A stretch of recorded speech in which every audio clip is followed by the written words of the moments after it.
Palamuru villain కాంగ్రెస్సే. Palamuru project అంచనా వ్యయం ఎంత? 35,200 కోట్ల రూపాయలు. కాళేశ్వరం ప్రాజెక్టు ఎంతతో పూర్తి చేశారు? 1,00,000 కోట్లు దాదాపు పూర్తి కావడానికి. మరి 35,200 కోట్ల రూపాయల ప్రాజెక్టును పూర్తి చేయడానికి ఇబ్బంది ఏర్పడింది, కానీ 1,00,000 కోట్ల రూపాయలతో కాళేశ్వరం ప్రాజెక్టుని ఎట్లా పూర్తి చేశారు? 90% పనులు పూర్తి చేసిన 10% కాంగ్రెస్ పూర్తి చేయట్లేదంటే ఎందుకు 100% పనులు పూర్తి చేయలేము మీరు 10 ఏళ్ళ అధికారంలో ఉండి? మరి కాళేశ్వరం ప్రాజెక్టు 1,00,000 కోట్లతో ప్రారంభించి పూర్తి ఎట్లా చేశారు?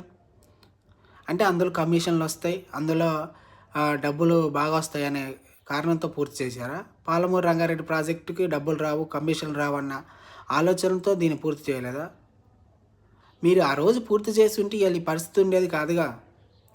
మీరు పూర్తి చేయకుండా దాన్ని అట్లనే పడవ పెట్టారు. ఇవాళ మళ్ళీ మాట్లాడుతున్నారు.